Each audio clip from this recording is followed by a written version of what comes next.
dɔnbaga kelen, sebaga kelen, faama kelen, sira kelen, jo kelen, sɔn kelen. Mais je voudrais simplement dire que nous devons accepter de vivre africain. C'est la seule façon de vivre libre et de vivre digne. Je vous remercie, Monsieur le Président. La patrie ou la mort, nous vaincrons. Doni ne se wa o te sɔrɔ ni hakili sebaga tɛ wa dɔni kɔfili de wuruki ye. An ka layidu tɔn latumana an ye layidu min ta k'a fɔ hali n'a kɛra an ni an n'a don a da fo faso ka kuma bɔ an ye layidu min ta jamani ye ko ni tɔɔrɔ fɛn fɛn bɛ yen nɔ an bɛ sɔn a ma yaasa faso ka kuma bɔ yaasa jamani ka lafiya yaasa nɛɛma kana jamani kɔnɔ an bɛɛ an ye layidu min ta awa an bɛɛ o layidu ka jɔn de ye. Ka jɔ maya kɔrɔ an caman bɛ maya bɔ hɔrɔnya in n'a fɔra ko anw ka ta a tacogo yɛrɛ la anw b'a ye ko doni de. Parce que si réellement l'égalité intellectuelle est tangible, l'Afrique devrait, sur des thèmes controversés, être capable d'accéder à la vérité par sa propre investigation intellectuelle. À l'école, on avait instauré quelque chose pour nous obliger à parler et à réfléchir en français. Si un de vos camarades vous surprenait à parler votre langue maternelle, en l'occurrence le Sonofo, qui est ma langue maternelle, il vous dénonçait à l'instituteur et pour vous humilier, on vous accrochait un crâne d'âne. Femimbe onkobi odeka ombo glofia mina kono katambla arabuya mina kono otuma ninkele nazaro ka mina ambo fana kono aba ye chugo no ye sungu mari ko fo ango ye uluka ye chugo la ambe ba moloma de nola bomba moloma minuka nyanamaya ye chugo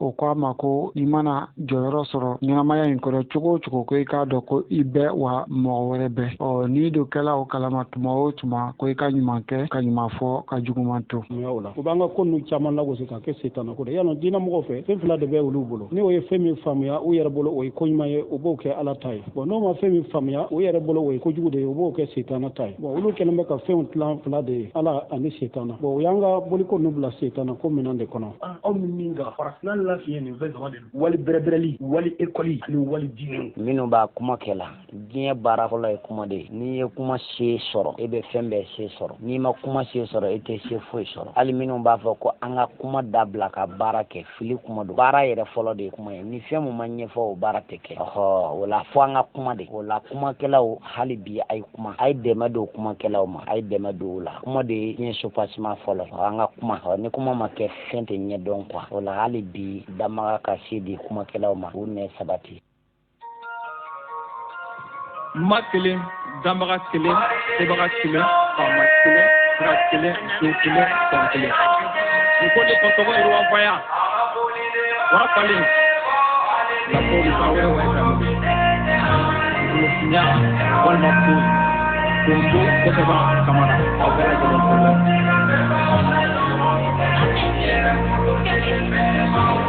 yo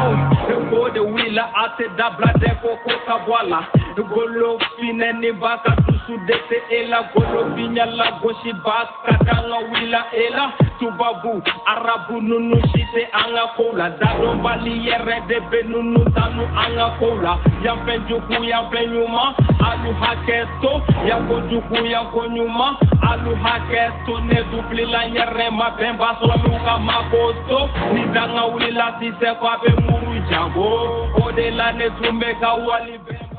hotep ka radio lamɛnbaga bɛɛ lajɛlen fo nin waatini na k'a fɔ aw bɛɛ sigilen bɛ k'aw ka kɛlɛ mandi min kɔnɔ n'o de ye bɛnbaw mɔlɔmaw geren kɛnɛ ye k'a fɔ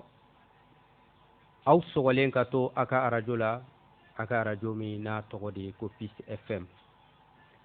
ayiwa ale bɛ sɔrɔ fiɲɛ fingi fanga min fɛ n'o ye fréquence ye o ye 98 murumuru 8 ye n'i ye i ka radio munumunu ka bila o la an bɛ ɲɔgɔn sɔrɔ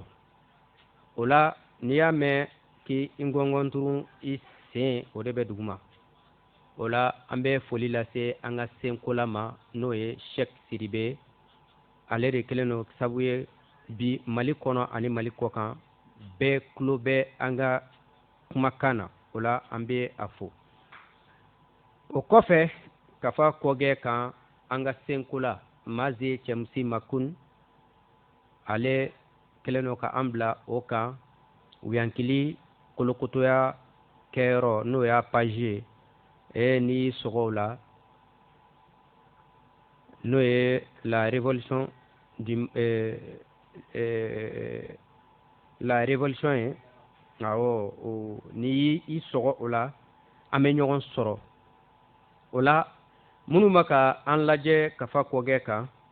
an ka foli bɛ u ye ani minnu bɛ k'an lamɛn jɛnsɛnda la simali fɛ direct la an ka foli b'u ye ani minnu bɛna a sɔrɔ an ka kurofo siraw fɛ n'o de ye whatsapp n'a ɲɔgɔnna groupew ye an b'u bɛɛ lajɛlen fo kɛrɛnkɛrɛnnenya na whatsapp groupe min yɛrɛ tɔgɔ dalen don émission in na n'o ye bɛnbaw mɔlɔma gore whatsapp groupe ye ni olu ye jabiyali ta u yɛrɛ ye k'a fɔ émission in bɛ se ka k'u jɔ n'a jɔnɛw ye a bɛ se ka kɛ cogo min na jɔnɛ ko kana kɛ baara ye k'a jɔ an b'u bɛɛ lajɛlen fo a ɲɛmɔgɔw a n'a sinfonyalikɛlaw bɛɛ lajɛlen folen don o kɔfɛ a y'a dɔn k'a fɔ don o don tɛ ni émission ye a bɛ kɛ kɛnɛlen o kɛnɛlen n'o ye samedi o samedi tumaren kelen baro de don k'a daminɛ 18h ka taa se 19h ma n'o ye tumaren 18 ka taa kun don 19 na tumaren kelen baro don baro ninnu kɛbaga bi karamɔgɔba min bɛ an bolo a yɛrɛ bɛ a dɔn n'o ye Kolokoto Imhotep ye ani ne yɛrɛ min bɛ a lasɛnɛ n'o ye Seti Tiɲɛtigi Keyita ye an bɛ kɛnɛ kɔnɔ o la an bɛ sɔgɔ an ka cɛmɔgɔw foli ma n'o de ye minnu ye sira in bɔ k'a bila anw ɲɛ n'o de ye an karamɔgɔ Dunbi Fakoli ka taa se Siramusa Dunbiya ma an bɛ u fo u bɔra gwara belebele la a kɛra wasa-wasa ye o tɛmɛnen kɔfɛ an bɛ ba yɔrɔ fo an ka ngɔnifɔlaw baba an bɛ a fo o kɔfɛ Mali donso ani Golofina donso bɛɛ tɔgɔ la an ka foli bɛ se Isuf Toloba ma bɛɛ ka o foli minɛ an ye Isuf Toloba tɔgɔ la fo Bayangara an ka foli bɛ a ye o kɔfɛ k'an ka jamana kantigi fo ani a ka kotigi ɲɛmɔgɔw ni nantigiw ka ɲɛmɔgɔ an ka foli bɛ u bɛɛ lajɛlen k'a fɔ ko u bɛ jija ani wulikajɔ min na ko a gɛlɛman ye golofindenw k'u kuntilenna dɔn ko golofindenw ka se ka u kuntilenna dɔn Sunku Mari k'o kɛ o la an bɛna an ka tumada la ka kuma di an ka karamɔgɔkɛ ma a ka foli kɛ ka segin ka sɔrɔ ka don an ka walanda in kɔnɔ o don ko walanda tɛmɛnen a kuma cayara kosɛbɛ ka sabu kɛ mɔgɔ caman kun tɛ a kalama k'a fɔ diinɛ ninnu ye golofina lasɔrɔ cogo min min tun bɛ f'u ye u nana ye jaja o tɛ min bɛ sen na ja diinɛ ninnu donna yan o cogo kelen in na o la ka bɛn bi kɛnɛlo ma an bɛ kamɛti san walan kalo 6nan na a kalo min n'o de ye an karamɔgɔ awɔ pani mɛkɛru tile 3 an b'o o de la kama san 6258 an bɛ o de la o kɔfɛ kurukanfoka gwara 786 kolikoli tile 18 isamoyi 2021 an b'o o de la o la an karamɔgɔ Kolokoto Imhotep ka segin ka na foli di ma i ka jama fo an ka tɛmɛ ni walanda in k'a fɔ i ma k'i ni sɛnɛ kɛnɛ kɔnɔ an b'a karamɔgɔ banfɛlɛlɛ Setigi Tiɲɛtigi Keyita n ka foli bɛ ni lamɛnbaga bɛɛ lajɛlen siga foyi t'a la k'an ka senkola muɲunen n'o ye Sɛki Sidibe k'a fɔ ka se an ka senkola ɲɔgɔn sɔrɔ Goma n'o ye Maze Chamusi Makuni, Anga Folibe, Ani, Abrakenyon Belajele, Kurumusi, Krengreniala, ni emission in Kelekelenye, Anafulali Kama, Walma Ajone Ali Kama, no e Bimba Moloma Gure, Ase Olo Bella Jelema, Ko Bimba Moloma Gure Sinfo Beniko, Temeneko, Ya Fachuramena. Ambe kemeti sangalan kalo ronana san wa woro keme fla bidru ni sheki a kalo woro na no e pa en mekero o kle saba ambore la sisan sanwala ne calendrier ambe bo ka o sanwala o ka koroni adama ni awoye ambe bo ka o sanwala o ka koroni jien sanwala be jien calendrier be walere calendrier be baju fana o sanwala no calendrier a sigilen do kuntaga mukan no cycle mukan ça c'est un cycle de 1460 ans sanwa keleni kemenani biworo kuntaga sigilen do reka là ambe le 18 mars 2021 o calendrier grégorien ta samedi no kendaloyin ankaramo ka anga donsofo Kairo la ka foko dondon soli ko be soli babam na kono ba fan karamo chekora setigi je ba fa chukamna siga foitala ko anga wa made siga tala be fozana la ko yere ni boli ko ni kono jugati ben siga tala yere ni chifan fan o ni kono jugati ka lajede ayo kuma kono ka fuye ko anga awama siga tala ko ni kanabla kelere ne yɛrɛ ya kɛlɛ de ne ma ya kɛlɛ de donso fɔlen kɔ k'an ka nantigo fɔ a fabadenw minnu dalen don a la ka fɔ ko maaya ti fɛn tɛrɛmɛta ye minnu dalen don a la ka fɔ ko jamana ka denyɛrɛlaya jamana ka yɛrɛ sagotigiya ko fɛn tɔnɔma data tɛ minnu dalen don a la ka fɔ ko kanabila ti fisiri ye k'a bɛ di mɔgɔ ma liberté o ti fɛn kadɔ ye k'a bɛ di mɔgɔ ma donc na ya aminela iba boshala de iba fɔ Thomas Sankara fa cogoya min na a bɛ arracher a bɛ bɔsi de fisiri tɛ k'a bɛ di mɔgɔ ma kadɔ tɛ o la ka o nantigo fɔ k'an ka waa ma o tɛmɛnen kɔ an ka donso kɔnifɔlaw baba ne ye ba yɔrɔ ye a denkɛ n'o y'an yɛrɛ balimakɛ ye Lamini Siribe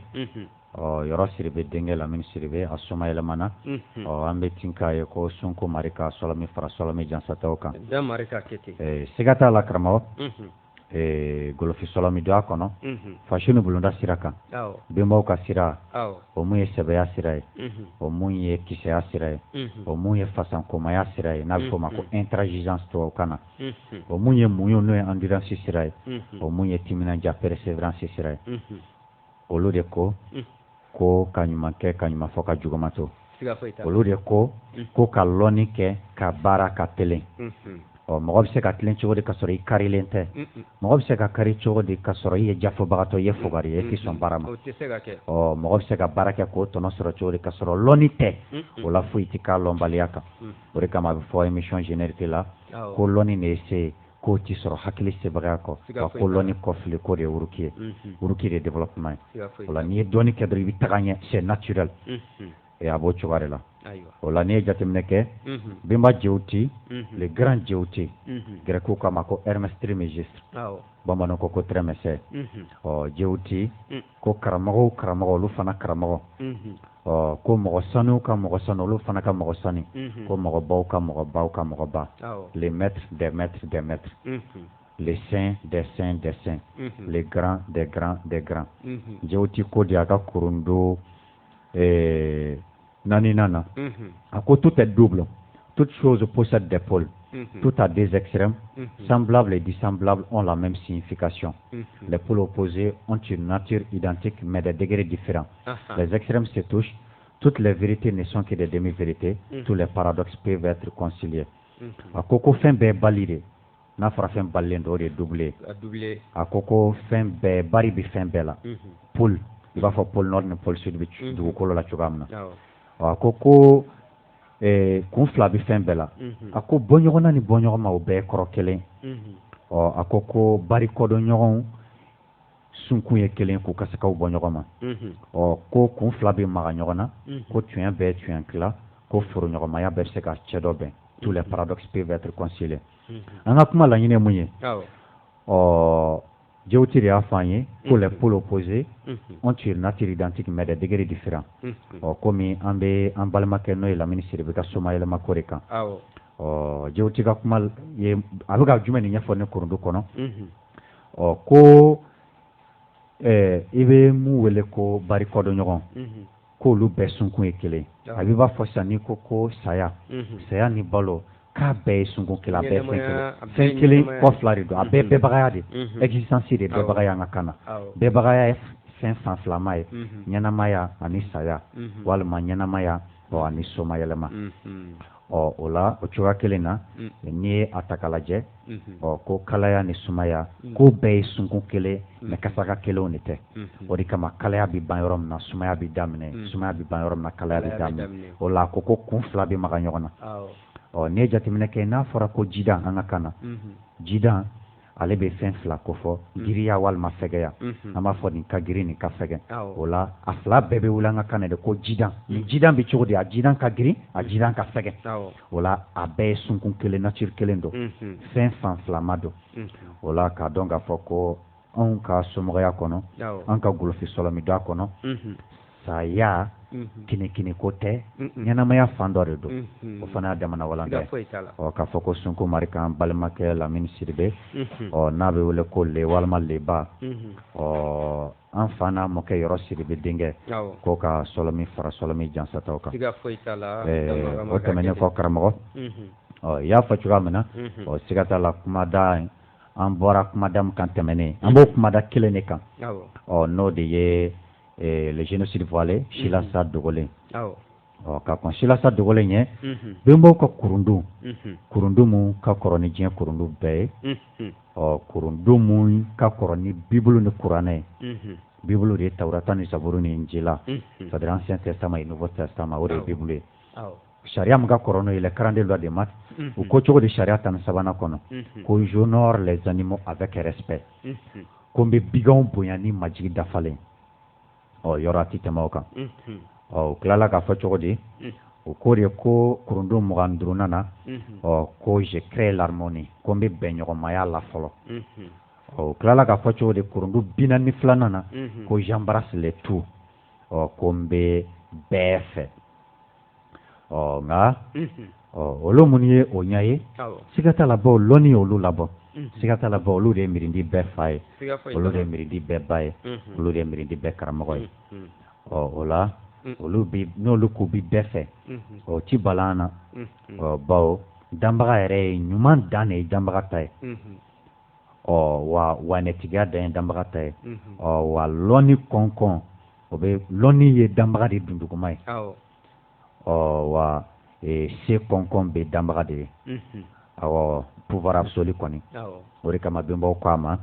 kɛmɛtikaw ko a ma ko ne cɛriwa le dieu unique o ko a ma ko ne bergère maître de l'univers n'o ye ko Jaba Mari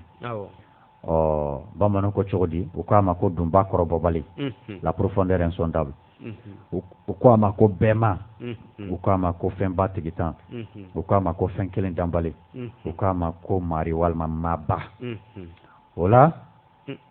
n'a ma ɲa k'ale ye danni kɛ ale ye laɲali de kɛ o kɔrɔ laɲali dan y'ale ta ye le créateur est à la limite de la perfection o b'a jira k'a fɔ anw ka ɲi k'ale ladege de hali n'a ma ɲa k'ale ma tiɲɛni k'a ye ɲali de kɛ k'an fana ka ɲali kɛ benba minnu y'o sira don an kɔrɔ an b'olu ka sira de kan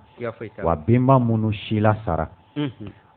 benba minnu dansagora benba minnu kan an bɛ o walanda o janjo dɔ de kan bi nka karamɔgɔ ne jateminɛ kɛ mun bɛ mɔgɔ dabaliban n'i ye golofi ye ka mɔnɛ dɔfɔ lakalitɔ o b'a sɔrɔ a yɛrɛ ka dɔfɔ de bɛ ka lakala a bɛ mɔnɛ o de la a bɛ se k'a f'i ye ko Hussein fagara tan a bɛ se k'a f'i ye ko Hamza fagara a bɛ se k'a f'i ye ko nin kɛra tan k'a sɔrɔ o ye binganikɛla dɔw ni ɲɔgɔn cɛ de minnu ye wuya da Sunko Mari la minnu ye nkalon da danbaga la dɛ olu ni ɲɔgɔn cɛ dansago y'o de nka olu tilalen o ɲɔgɔn faga in na mun ye se sɔrɔ bɛɛ kan olu de labanna ka diɲɛ minɛ ka taa bin mɔgɔw kan danbaga tɔgɔ la anw golofin an ta sɔrɔ o de la diinɛ in donna yan cogoya min na n'o ye silamɛya ye yɔrɔ an ye ɲɛfɔli k'o la ka tumada fɔ en 639 ka taa se accord mun imposera Ousmane Ibn Affan ka kalifa Abdallah bin Saad ale son kan mun jagoya voilà ale son kan mun jagoya Nubiens kan an ye o ɲɛfɔ yan n'o de ye k'a fɔ ka jɔn 360 kamalen goso ni bogotigi falenw k'o bila ka taa d'olu ma u ye wale cɛjugu mun d'an badenw kan an baw kan an faw kan an mɔkɛw kan an mamusow kan an ye dɔ ɲɛfɔ o la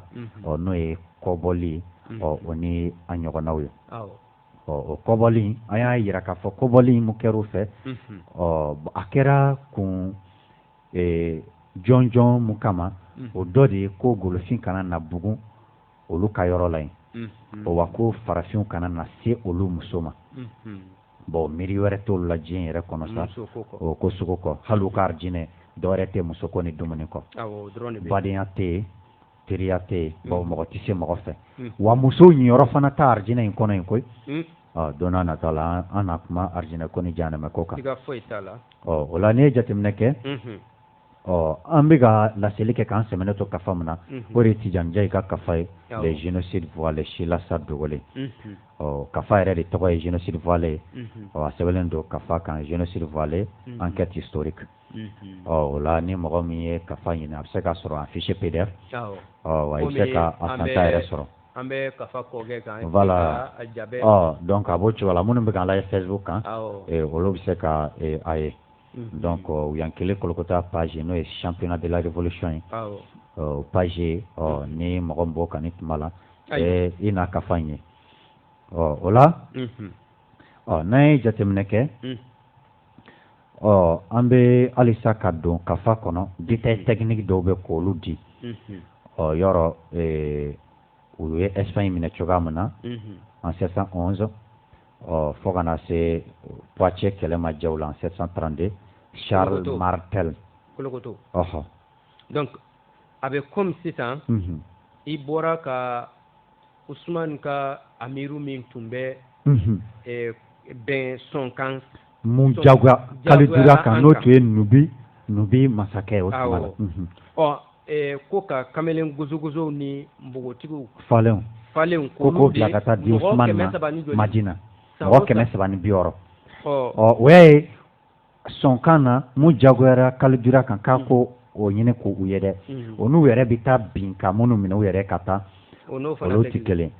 n bɛ fɛ bari a ye hakili bila min na donc o minnu tagara olu de taara kɛ i n'a fɔ dɔsiyɛn jiriw ye ka yɔrɔbaw minɛ ka di arabuw ma wa olu de bɛ to o tɔn ninnu de bɛ to i n'a fɔ Bilal ninnu ni Wasi tun bɛ cogo min bolo kira yɛrɛ bolo cogo min o tɛ taa donc Espagne nana minɛ o la donc a bɛ comme sisan Faransi fana jaba kɛlɛ filanan in na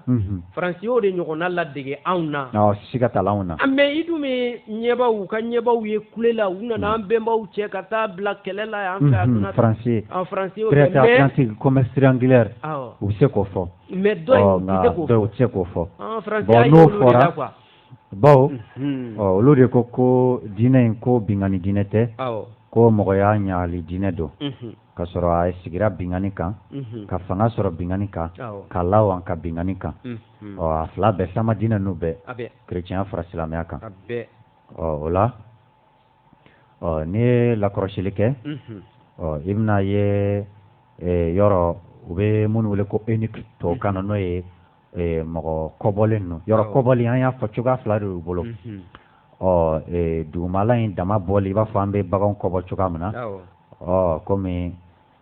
arajo kala kuma don hakili la a bɛ ɲɛ ye o cogoya la arabu nana ye ko jɔn minnu kan ka kɛ k'olu musow kɔlɔsi peut-être risque dɔɔni b'a la dɔ in ka to yen quoi kala in ka to yen donc o fana ka bɔ yen siɲɛ kelen o de b'olu lafiya o de b'olu hakili latigɛ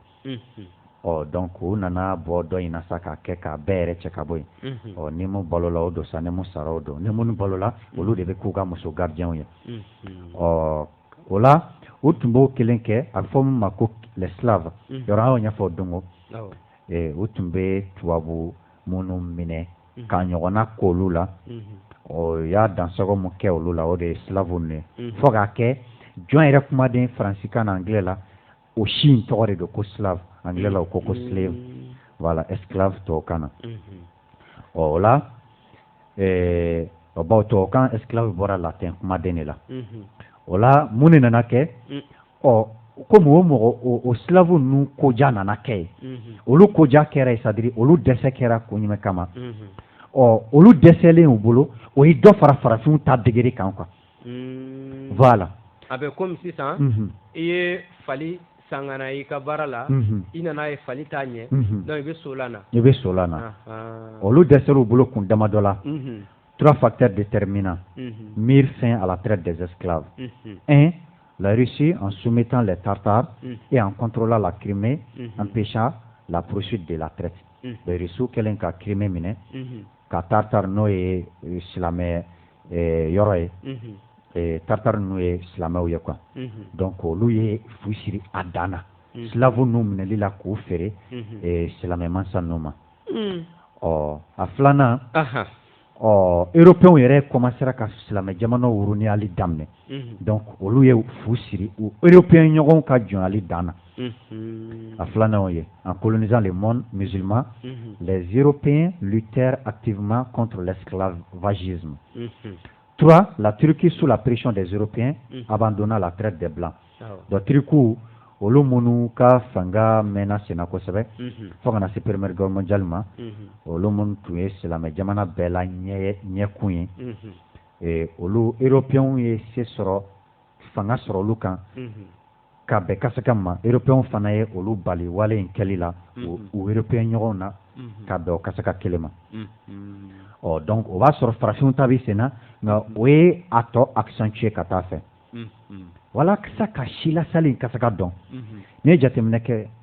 arabu jamana min bɛ wele Asie ko Oman 19e siècle la faga dɔ kɛ 19 na Oman habitants en Méridi tun ye kɛwolo 2,200,000 de 2,200,000 habitants o kɛwolo 2,200,000 la mɔgɔ 500,000 de tun ye farafin ye nka a kɛra cogo di olu taara min donc komi y'a to farafin ma bugun yɔrɔ ninnu la a ko ne ɲɛfɔra an bolo ka bɛn wale cɛjugu ninnu ma o farafinw de tun ye jamana yɛrɛ ma kɔrɔkɔrɔnin tun sigilen don olu de kan yɔrɔ européens olu ka wuruki sigira jɔnya de kan wa arabu ninnu u bi u yɛrɛ lajan ko ni wuso minnu ye u ka fangamaya wagati min ye o fana fangamaya sigira mɔgɔ la jɔnya de kan donc sɛnɛ ni baara ninnu bɛɛ lajɛlen farafin ninnu de tun b'o kɛ fo ka n'a kɛ sa arabu zana dɔ tun ka d'u ye kosɛbɛ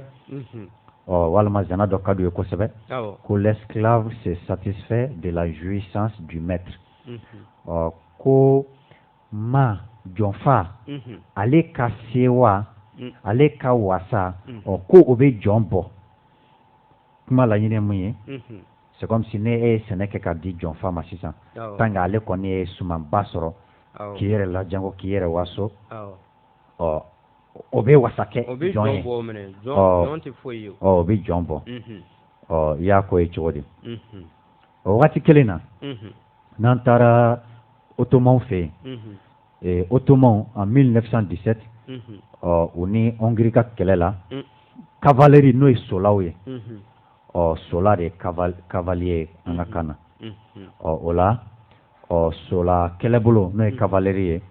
o cavalerie tun ye mɔgɔ 150,000 ye 105,000 hommes o mɔgɔ 150,000 la mɔgɔ 10,000 o de tun ye farafin ye voilà o mɔgɔ 150,000 la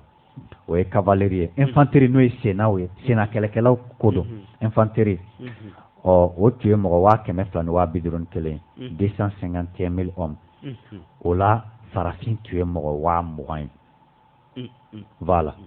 a b'o cogoya la o san kelen na u ni vénitiens ye kɛlɛ min kɛ o kɛlɛ la infanterie sena kɛlɛlaw olu tun ye mɔgɔ 72,000 ye 62,000 hommes o mɔgɔ 72 la mɔgɔ 60 de tun ye farafin donc i ye a ko ye cogo di o la pour que toujours ka dansago in k'a kasa ka fɔ arabu dɔfɔyalaba min bɛ u ka kalatigiba min bɛ yen sɛbɛnnikɛlaba n'o ye Ibn Khaldun ye ale de y'a jira k'a fɔ que le seul peuple à accepter l'esclavage sont les nègres en raison d'un degré inférieur d'humanité, leur place étant plus proche du stade animal. Ibn Khaldun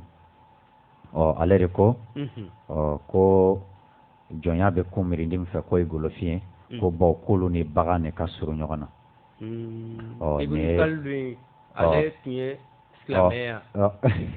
bari kuma dɔw bɛ yala la ko an b'a fɔ ko an bɛna se o ma sa e ka tɛmɛ. Baasi t'a la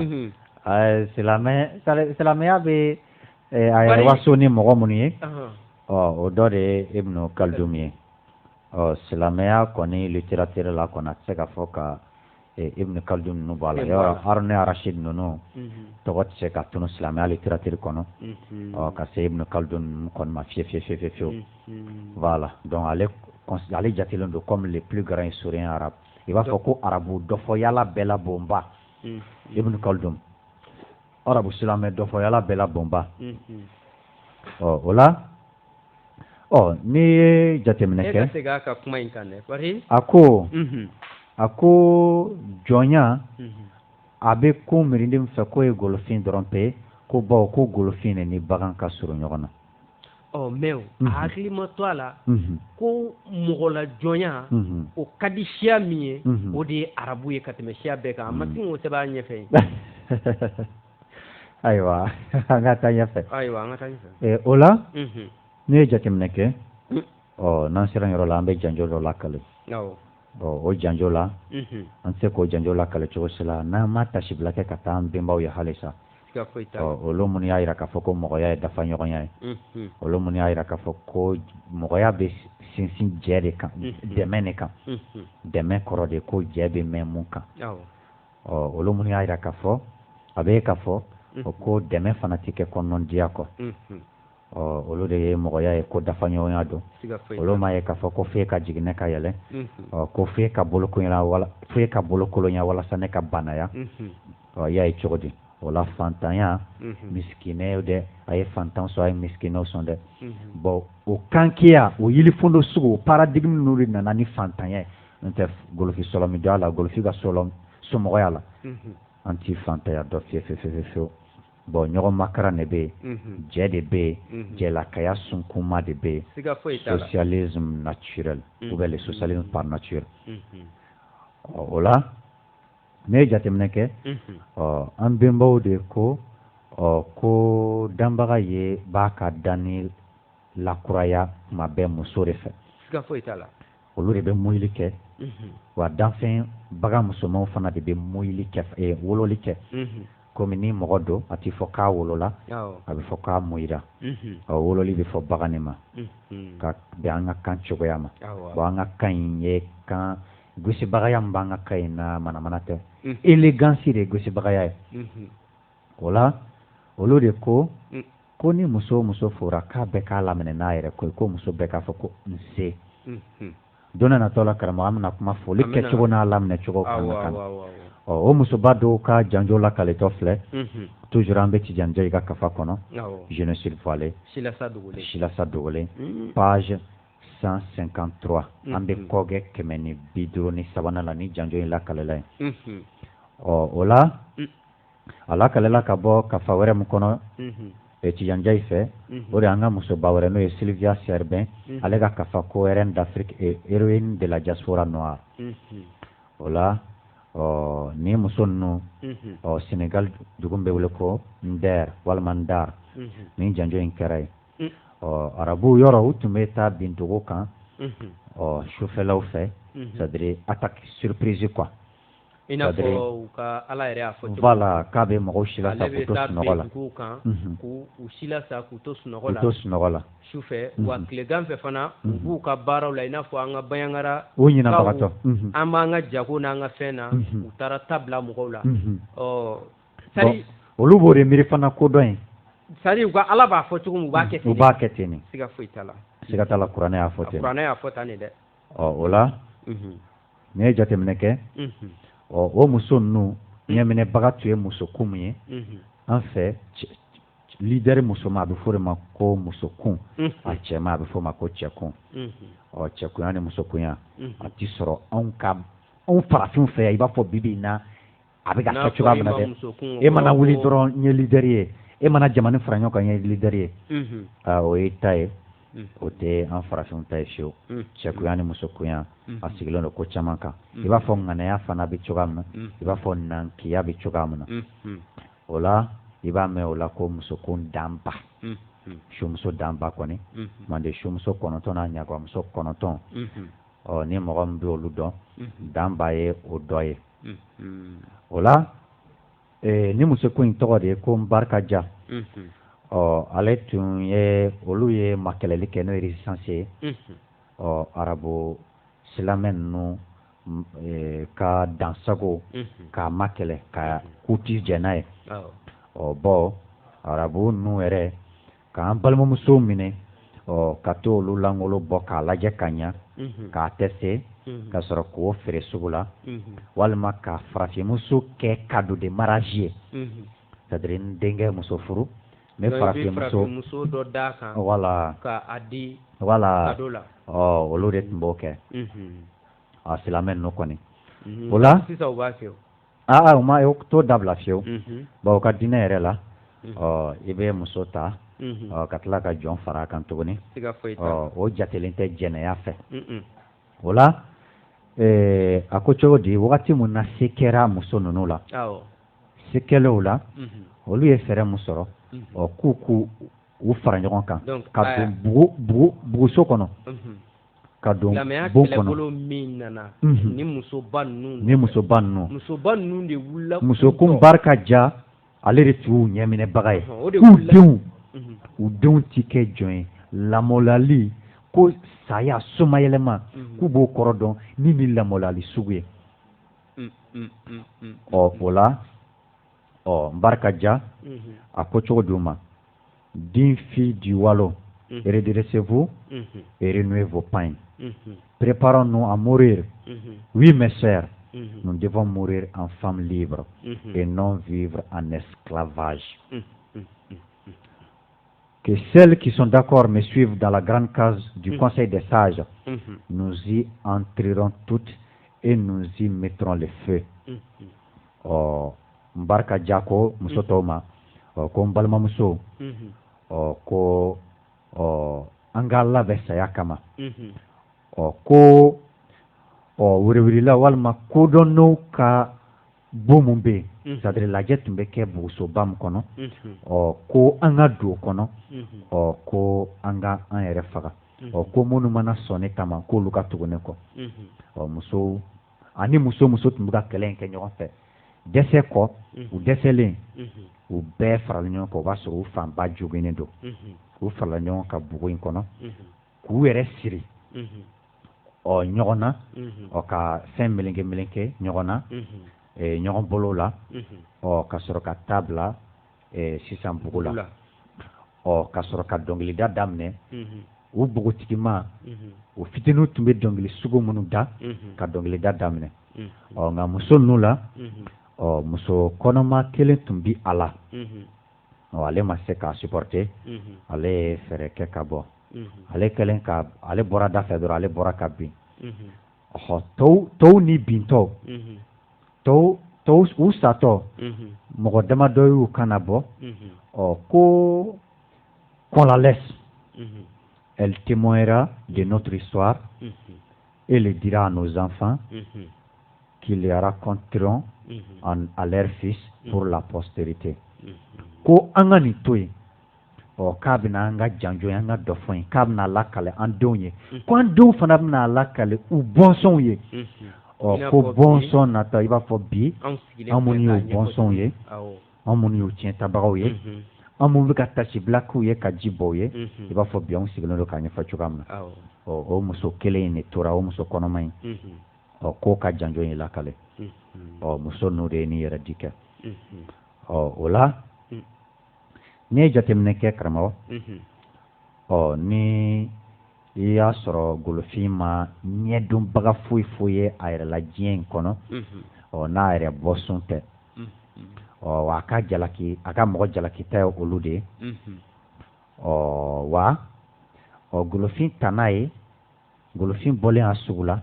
a tanna ye bi a bɔnsɔn ka ɲuman walima olu ka kisɛ walima olu ka ɲali fɔlen olu ka juguman dɔrɔn ka fɔ o de ka da o de ka da a kulo la o de kama i b'a dɔn mankan mɛn ko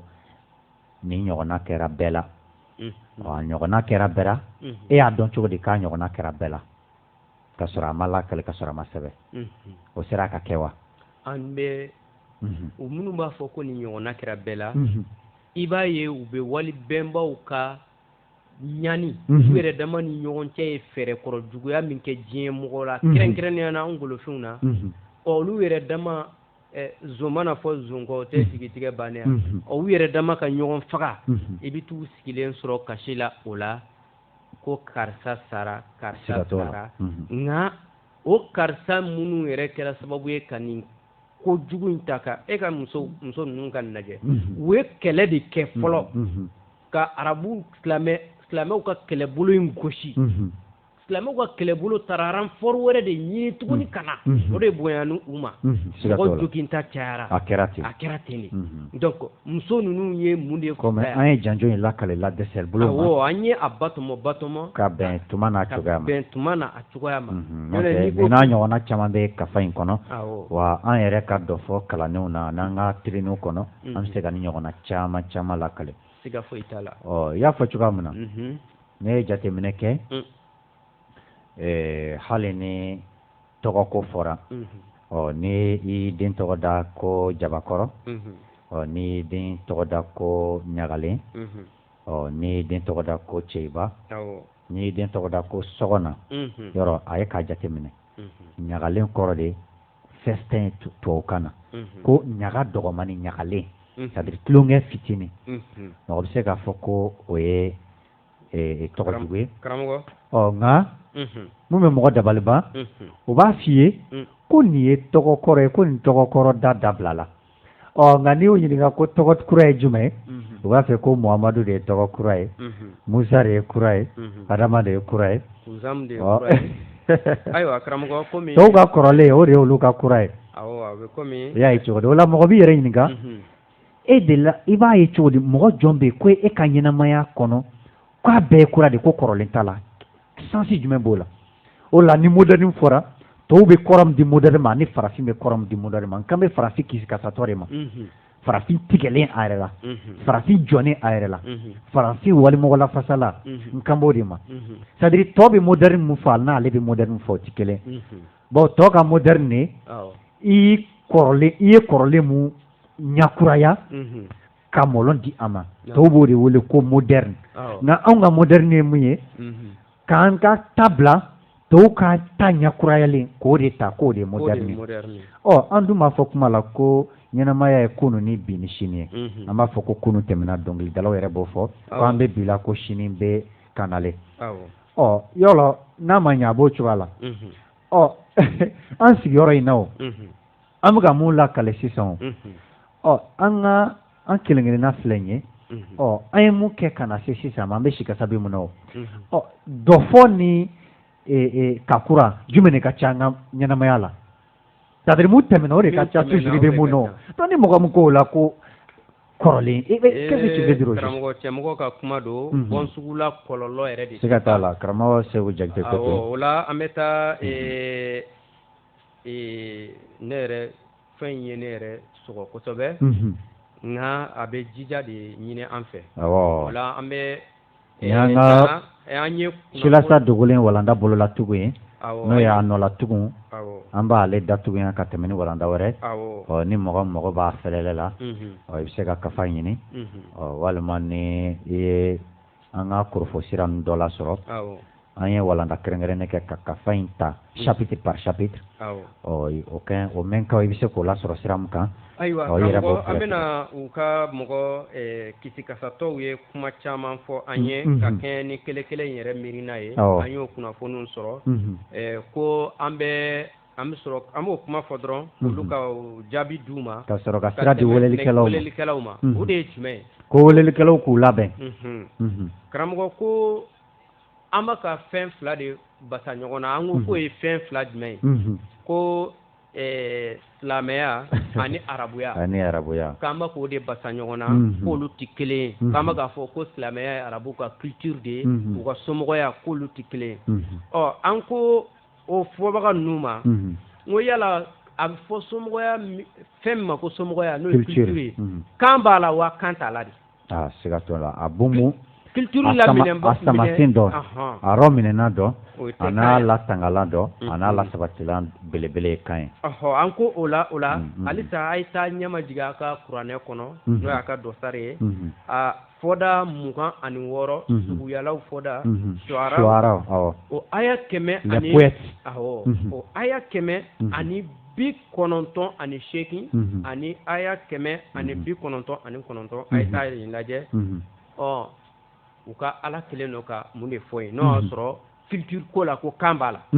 ala ko de ko ale ye cidenw ci arabu ninnu ma ko a y'a kɛ ni arabukan de ye ko kun wɛrɛ t'a la dɛ n'a kun ye hali mɔgɔ wɛrɛw de ci in don siya wɛrɛw da peuple wɛrɛw da k'u kana fɔ arabu ye ko arabu kun tɛ sɔn o dɔrɔn tɛ bilen dɛ ni a kuma fɔ arabukan na arabuw fana kun tɛ sɔn a la donc ala ye arabuw ka a bɛ o kuranɛ kelen kɔnɔ majɔgɔran fɔda a zukuru ko nin i min mirindi kunna yɛrɛ ko de o aya o ye kuranɛ fɔda 43 o aya 44 n'i taara o lajɛ i bɛ taga nin sɔrɔ ye ko nin kuranɛ in ye i n'i ka peuple ka kunna yɛrɛ fɛn de ko wa ko aw de bɛna ɲininka a kungo la koyi o yɔrɔ la a ma fɔ ko arabu kafiri a ma fɔ ko arabu silamɛ n'i ko arabu kan fana ala sɔnna k'i yɛrɛ sume ka bɛn arabuw ka kan ma pour que u bɛ sɔn ale ta la siga t'a la ala a yɛrɛ ko ten ko n'a tun b'a kɛ arabu sago ye k'u tun tɛ sɔn donc a ma fɔ o yɔrɔ la ko arabu silamɛ a ma fɔ ko arabu kafiri siga t'o la donc an bɛ o d'u ma ka taa kisikasa bonya kojugu n'an ma to ka fɛn ninnu d'u ma ka tɛmɛ a ma ɲi o la ni min bɛ fɛ k'i kara se an ka baro la i bɛ weleli kɛ 20 18 60 ani 5 20 18 65 20 18 65 o kɔfɛ 20 18 i bɛ se ka weleli kɛ tuguni 74 87 40 ani 8 ani 62 n'i y'o wele an bɛ 74 87 48 62 74 87 48 62 ya fenjuku ya fenyuma alu haketo ya kojuku ya konyuma alu haketo ne dupli la nyere ma bemba so luka makoto ni danga ulila sise kwa be muru jango ode la ne tumeka wali bemba upato fili manjuku tete kinko ode ka jugu bemba solo luka makoto na nyoko na ketugu mari de ni aiwa Sheikh karamɔgɔ walanda in komi bi ta y'a bolola cogo ye ayiwa dɔ bɛ nɛgɛ la an karamɔgɔ i ni sɛnɛ kɛnɛ kɔnɔ an tulo b'i la an karamɔgɔ Mali tɛ ayiwa logoto Imhotep ko kibaruya jumɛn bɛ yen ayiwa n ko komi bi ta ye walanda in bolola cogo ayiwa ko dɔ bɛ nɛgɛ la an karamɔgɔ i ni sɛnɛ kɛnɛ kɔnɔ k'a to a ma arajo ya tɔgɔ an bɛnna ma de arajo so tɔgɔ ko Peace FM awɔ nin bɛ kɛ don o don a bɛ kɛ samedi o samedi 18h 19h o ka dɔgɔn dɛ ayiwa a bɛ bɛn ala ka ɲaga d'a ma. I bɛ sira di mɔgɔ wɛrɛ ma a diyara an ye. A diyara an ye an b'i fo. Ayiwa halisa a bɛ se ka weleli kɛ. 20 28 65 walima 74 87 48 62. Émission min n'a tɔgɔ de ko bɛnbaw mɔlɔma. Le chemin des ancêtres méritants. Awɔ. Ayiwa karamɔgɔ. N ko an tɛ se ka walanda bolola tugun. Awɔ. Ka sɔrɔ an ma tasibila kɛ ka taa benba mɔlɔmaba 2 ye. Awɔ. An bɛ nɔngɔnsɔ kɛ benbaw bɛɛ ye. Awɔ. Nka an bɛ Saka Zulu ni Sumaworo Kante Soso na Keyita yɔrɔ nin. Siga t'a la. Olu ma jɛ ni arabu ka ni sɔn juguya ye fiyewu. Fiyewu. Ayiwa. Ayiwa ko dɔ bɛ nɛgɛ la an karamɔgɔ i ni sɛnɛ kɛnɛ kɔnɔ.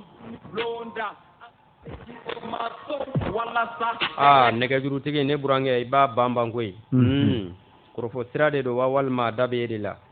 nka ne b'a dɔn a da tɛ ne burankɛ la o la a bɛ se ka weleli kɛ halisa Kolokoto Himotep Panparanko kibaruya bɛ cogo di.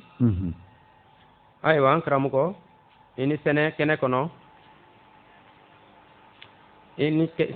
kɔnɔ allo allo an tulo b'i la. Ayiwa ale.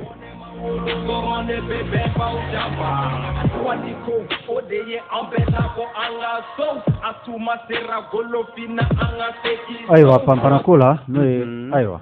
Ko dɔ bɛ nɛgɛ la. Comment segin tɛ n bolo n bɛ fɛ ka kuma bolokɔrɔta dɔɔni ka tɛmɛ Dususuma Keyita don sigiyɔrɔ bɛnnen don Para Jikɔrɔni ma. Nin koɲɛ in kɔni ni dogolen tɛ bawo hali ni ye arabu yɛrɛ ka kumaden ta mɔgɔ minnu tun bɛna waliya in kɛ ka taga n'a ye ka taa feere kɛ arabu faamaw ma olu de tun bɛ wele ko surakaw. Suraka kɔrɔ de ye arabukan na ko sariku zon. Ni mɔgɔ sɛnɛ ninnu ye. Sumaworo kun ye unité dɔ labɛn minnu kama olu de don quoi. N'i y'a ye o tuma kelen na ko bɛɛ lajɛlen bɛ ka o ko min kɛla mɔgɔw la o bɛɛ bɛ k'i ka hakɛ ɲini o tuma kelen na farafinw tɛ k'a ɲɛ ye. An kɔni an bɛ foli lase émission in kɛbaga bɛɛ lajɛlen ma. Hali an ka wa ma jɔnsa mɔgɔw ka an bɛ fo ayiwa halisa a bɛ se ka weleli kɛ karamɔgɔ yanni dɔ ka don Panparanko. Senkola Maze Makunu kɔni o b'a ni mɔgɔ mago bɛ émission carte la i b'ale wele ale ka fɛrɛ tɛ 63 62 60 40 63 62 60 40 63 62 60 40. Ayiwa halisa an t'a lajɛ n'an sera ka mɔgɔ 2 sɔrɔ tuma tɔ man jan bilen n'a bɛ se ka weleli kɛ 20 18 65 ko dɔ bɛ nɛgɛ la an karamɔgɔ i ni sɛnɛ kɛnɛ kɔnɔ allo an tulo b'i la ayiwa. Ayiwa ni minnu bɛ weleli kɛ u hakili to kɔmasegin ko la walima ni kɔmasegin t'i bolo ni ɲininkali de don i bɛ se k'i tilen ka ɲininkali kɛ ka sira di mɔgɔ wɛrɛ ma. Ayiwa an karamɔgɔ allo an tulo b'i la i ni sɛnɛ kɛnɛ kɔnɔ an tulo b'i la allo an tulo b'i la an karamɔgɔ i b'i ka kuma fɔ ni retour t'i bolo i b'i ka kuma fɔ an tulo b'a la. Ayiwa ni retour tɛ mɔgɔ min bolo téléphone walima radio wɛrɛ t'i bolo ka i yɛrɛ kumakan lamɛn voilà i b'i ka ɲininkali kɛ direct la walima ni fɛlɛlɛ b'i bolo i b'o kɛ direct la. Siga foyi t'a la ayiwa an karamɔgɔ i ni sɛnɛ kɛnɛ kɔnɔ. Karamɔgɔ an jɔ. K'a to a ma. Tana tɛ yen. Tana foyi t'an na an bɛ Damari tanu aw yɛrɛ bi. Allo an tulo b'i la. Allo an tulo b'i la i b'i se k'i ka kuma ɲɛfɔ. Karamɔgɔ ne kɔni ko tulo t'aw kumakan na n t'a dɔn n'a tulo bɛ ne kumakan na. An tulo b'i la i b'i fɛ ka min fɔ i b'o fɔ. Vraiment a ka émission nafa ka bon trop ne ta ye foli de ye. Foli diyara an ye an b'i fo. Nin kan ka dɛmɛ yɛrɛ de. Ni Ala sɔnna ma. K'a kɛ ten. Voilà ka fɔ welelikɛlaw ye ko ni retour t'i bolo retour de radio wɛrɛ min bɛ k'i kɛrɛfɛ walima téléphone min bɛ nɛgɛ la ayiwa an karamɔgɔ i ni sɛnɛ allo ayiwa silwanlakaw ka nɛgɛjuru ta ka se ka don ka sabu kɛ ayiwa allo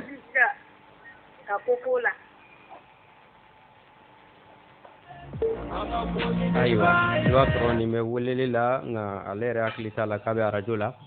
ayiwa i ni sɛnɛ kɛnɛ kɔnɔ nba ni sɛnɛ aba aw fo ayiwa diyara n ye donc nka ne de donna émission kɔnɔ retard la dɔɔni nka n b'a dɔn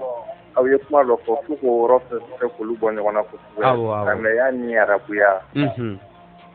parce que an bɛba ninnu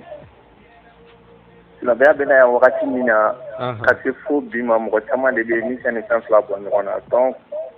k'a ye k'a fɔ ko arabuw ye nin jugujuguya suguya kɛ anw na yan mɔgɔ caman tɛ nin fɛn kalama o de la ka fɔ aw yɛrɛ b'aw da don babu la k'a sɛgɛsɛgɛ kosɛbɛ ka ɲɛnabɔ mɔgɔ caman bɛ se ka faamu foli de don.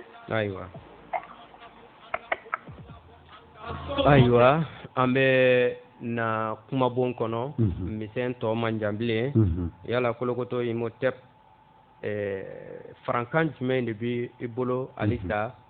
ne ta ye tasibila ye dɔrɔn i b'a fɔ n tun bɛ kuma y'an sɔrɔ yen cogoya min na ka ɲɛsin Sumaworo Kante Soso Nanke ani Saka Zulu ma siga t'a la Soso Nanke ye benba Firawuna tiɲɛ tabaga ɲuman ye siga t'a la Wagadu faamaw awɔ minnu ye Wagadugu nana minnu ye Wagadugu mara kɛ ka sɔrɔ ka se Gwana ninnu ka wagati ma n'o ye arabu silamɛ bandi minnu nana Wagadu firintɔ ka kɔn olu ka wagati ma Sosokaw de ma sɔn ka don o mɔgɔ fɛ mɔgɔya dafɛ fiyewu olu ma sɔn ka don o ban yɛrɛ o tigɛ yɛrɛ la o jugusagoya dafɛ fiyewu o la Soso Nanke Sumaworo Kante ale ye jɔn a ma mɔgɔ masalaka la dɛ a ye jɔnya kɛlɛ yɛrɛ de k'a fɔ i b'a fɔ a ɲinina cogoya min na kurukanfuga ko ka minnu mana wolo masa fɛ ko ka dɔ yɔrɔ ko woloso ayi dɛ woloso ko t'a la dɛ i b'a dabila de bawo ko jɔnya ye mɔgɔ fila la tiɲɛ o la mun bɛ i jɔyɔrɔ kɛ k'ale de ye jɔnfa ye i bɛ a yɛrɛ ɲininka ko yala n'a ye ko yɛlɛma o kun kan ale de ka kɛ jɔn ye dɔ in ka kɛ jɔnfa ye yala a bɛ sɔn o ma wa i b'a a tɛ sɔn o ma fiyewu o la e b'a dɔn k'a fɔ ko kojugu don nka ayiwa o la Soso Nanke kɔni a ye unité spéciale yɛrɛ créé walasa ka taa tegerew coupeur de route ani arabu jɔn minɛla ninnu ni u dɛmɛbagaw u dɛmɛbaga farafinw ka kabako sugu bɛɛ yir'u la Saka Zulu fana y'o kelen kɛ ale de b'a fɔ ale de y'a fɔ ko il n'y a pas de paix armée il n'y a pas de paix tourmentée il n'y a pas de fraternité sans égalité a ko jɔ kɛlɛla ka tɛ jɔ kunna sirilen tɛ a ko cɛkaɲali tɛ yɔrɔ min na badenya tɛ ka bɔ kuma kɔnɔ nin yɔrɔ la ko tinki ni jɔ bɛ an bɛnba mɔlɔmaw ye ko yaman dɔgɔ Hotep ayiwa an b'i fo ka lamɛnbaga bɛɛ lajɛlen fo k'an ka senkɔlaw fo ka bɔ kuma kɔnɔ halisa ni minnu b'a ɲini k'a fɔ ko tiɲɛ yɛrɛ la k'u bɛ silamɛya de ni arabuya danfara ka bɔ ɲɔgɔn na halisa k'u ka kalanfɛnw lajɛ kosɛbɛ n'i taara kuranɛ fɔda 4nan na suratu nisa ye o aya 19 ka jigin muso furulen minnu furuli haramuyalen don ala kuma wɛrɛ maloyala ko de don n'a fɔra ko mɔgɔ siya min kun tɛ i bɛ se ka mun latɔnnen don i bɛ se k'a miiri ko mɔgɔ kun bɛ anw fɛ yan nɔ ko mɔgɔ dɔ de kun b'i mɔmuso furu i kun b'i tɛnɛmuso furu i kun b'i denmuso furu i kun b'i i fa ka muso furu a t'an ka sariya si la an ka sariya min yɛrɛ ye sariya laban ye n'o ye kurukanfuga ye a t'o kɔnɔ donc o la arabu ka culture de don et puis fana ala b'a fɔ k'a da kan de ko a y'o min kɛ ka kɔrɔ ko n yafar'o ma donc culture bɛ lafusaya cogo min dɛ o de don silamɛya tɛ foyi ye ni arabuw ka culture tɛ chrétien tɛ foyi ye ni tubabu